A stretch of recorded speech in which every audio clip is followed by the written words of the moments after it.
para lang pong malakpak kay Ronald Bregenthal. Ang point ko ganito, nung panahon na yon, syempre alam na natin ang sa Apple, kinukonsider natin senior sila nung mga panahon na yun. Identify tayo sa kanila, kaya nga yung original seal natin may apo sa baba, di ba? Yes, Yung original seal may apo sa baba. Yes. Oh.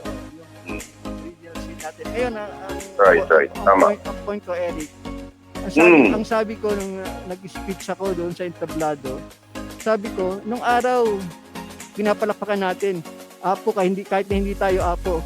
Siyempre, bata pa tayo, 2 years, nakaka 2 years pa lang tayo noon eh. Yung 77. Correct. Pero ngayon, di ba, ang layo na nanarating natin. We have our own artista, si Yulcemo. Identity. Tama. Sina Anjo, sina Lito Pimentel, and among others. Di ba nga si Lito, sinabi ko sa'yo, kinamayan ko yan, nag-gym ako nung mga 80s, no? Liberty Boys pa yan, kasama nila Edgar Mande sa kanila Patrick De La Rosa, under Alfie Lorenzo, the late Alfie. Natin si Lito Epsilon yan eh. Then saka nakakasama namin yan dati sa Cyber, sa Recto. Dahil as I was telling you, paglipat ko ng Karilagan, dahil nga matindi ang frat rumble sa U-Belt, and yung founder ng SRB Epsilon, si Richie Del Rio, nag-aaral siya founder ng SRB Epsilon, si Richie Del Rio. Ano yan, si Richie, chartered member yan ng Alpha Delta, no? Anyway, sabi niya, brother, mas maganda kung lilipat ka sa Karilagan kasi dito mahirap dahil minsan bigla ka nalang titirahin, di ba? Naglalakad ka sa Recto, wala kang kamalay-malay, syempre lalabang ka. So either ikaw ang matira o sila matira mo, di ba? So parehong talo eh. So lumipat ako ng Karilagan. Kaya paglipat ko ng Kare, nung high school ako doon, nag-jeep ako all the way to Recto. Tapos tumatambay kami sa Cyber, dyan, na-meet ko si Lito, madalas rin dyan that time. Si Dinky Du, kasama rin namin dyan. Kasi ka-chapter natin sa si Paul Tanchanco, kasama rin natin yan dahil, di ba, shota nga niya si Frida Fonda, di ba, nasa Amerika na si pareho ngayon. Sila ba nagkatuluyan? Hindi, bali si Frida naging dentista yon, iba naging nakatuluyan. Si Paul, nag-asawa ng teacher yan. So, marami tayong mga bread sa abroad, no? Kanina nga, binabati ko nga pala si Jojo, si Kadomeng, kasi sabi niya sa akin, batiin ko raw siya. So, binabati ko siya dahil baka pwede natin padala tong recording sa kanya, di ba, sa Messenger. Hindi, nanonood sa YouTube yan. Nakatutok yan ngayon. Nanonood siya. Hindi, saka isa pang babatiin ko, si brother, King Quirino. Alpha Delta din yan sa Baste. Ano rin yan, kasama ko rin sa Cybels nung araw yan eh. Nasa Queensland siya ngayon. Yes. By the way, isa sa mga araw na to, mapapakinggan po natin ang live sapagkat maraming parang nire-reserve lang ni Kadomi yung kanyang gustong sabihin sa programang Arangkada. Live na mapapakinggan po natin yan. Buong isang oras. Maraming gustong sabihin siya sapagkat ang puso niya talagang umaapaw sa kanyang pagmamahal. Hindi, totoo yan sa SRB. Malaki na nagagastos niya noon pa sa mga, alam mo, nagiging presidente. Alam mo ba si Kadomeng nung nagpunta ako ng New York nung 2012, kasi nga I was working with Mega World International, no? Pagkatapos nagpunta ako doon, inano ko yan, in-email ko yan dahil nga sabi ko, tapos sa Facebook naparating ako. Kaya nung pagdating ko doon, nilaunch ako ng mga yan sa Jollibee. Kasama si brother Mark Malvar. Okay, saka si Ramil, a certain Ramil another Brad rin yun. So, tatlo sila, minute nila ako sa Jackson Heights. Kaya okay ang mga brothers na yan. Yan, ganyan. Pero, ang sa akin lang, sana magkaroon tayo ng parating ang ating tema is unity and solidarity. Kasi alam mo, ang SRB kasi kanya-kanyang panahon no? Eric, Oo. nakikita mo ba itong hawak ko? Ano ba yung hawak mo? Galing sa Pizza Hut. Magsi-celebrate kami ng pre-anniversary. Yan. Kasi bukas wala kaming bukas wala kaming programa, wala tayong programa bukas. Babalik tayo sa Webes na.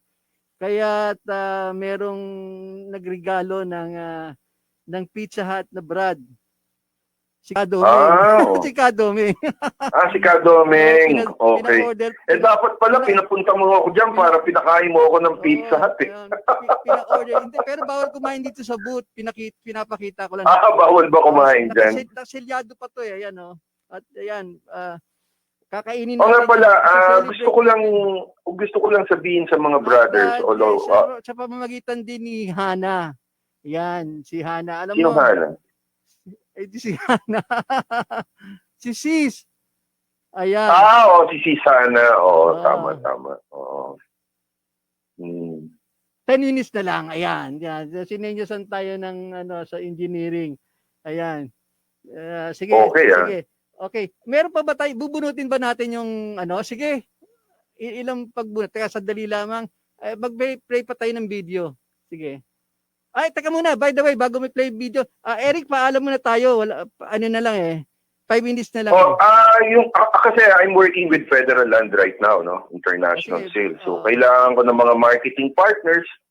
Yung mga marketing partners na, kung hindi kayo licensed real estate broker, magma-marketing partner kayo sa Federal Land, then, I can give you 2% commission for every referred buyer, whether here or abroad. Pero mas more on abroad kasi nasa international sales department tayo. Ang ganda ng opportunity binibigay mo sa SRO. Pero Eric, huwag ka mag-alala. Ibigay mo sa akin yung number mo sa mga susunod na programa. Babanggitin ko yung cellphone number mo para kontakin kanila. Sure. Okay, maraming brother, ha? Okay, happy anniversary sa lahat. Pare, anniversary. maraming salamat sa time na to, ha? Thank you so much, ha? Okay, salamat din. Salamat. God bless. God bless us all. Bye. Okay, bye. Ayan. Play natin yung video na.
Okay, yan.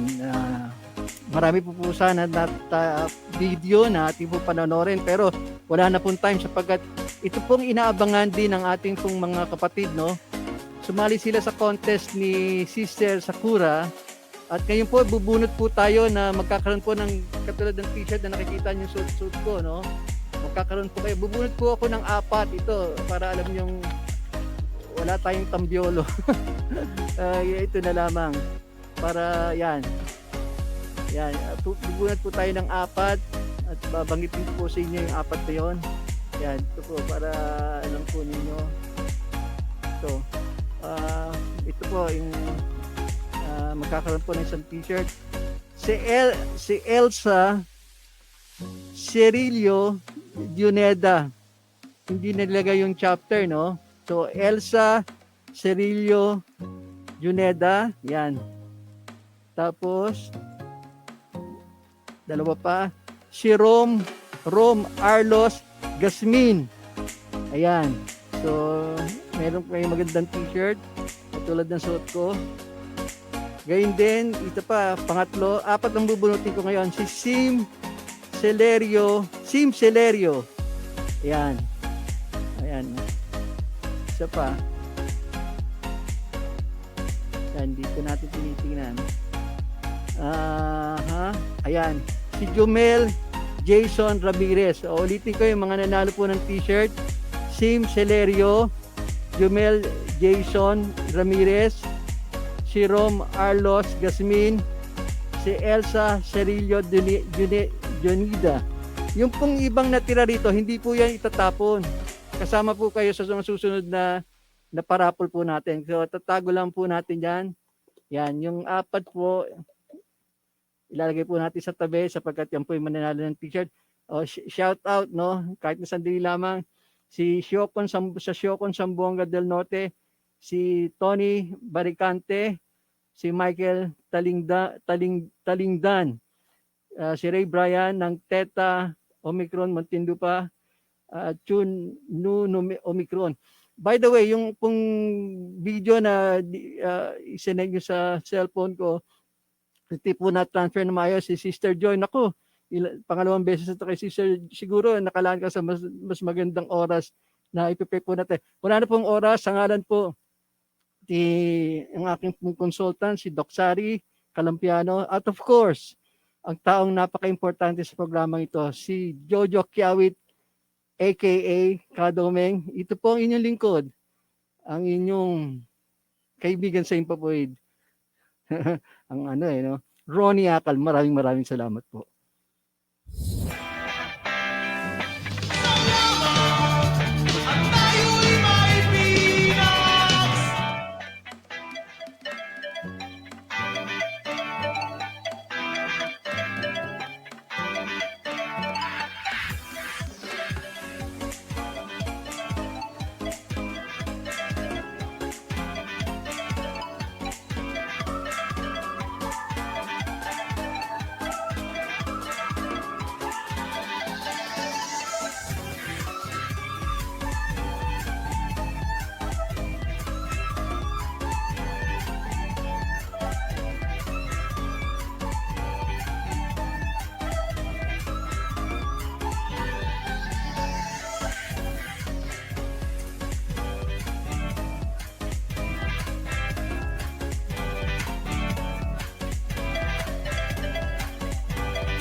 The preceding program expresses only the opinions and views of its respective block timer, producer, radio announcer, writer, and production staff, and does not in any way reflect the views of this station. The station has advised the programmers to abide by broadcast laws and KBP rules. Not the top-rated news.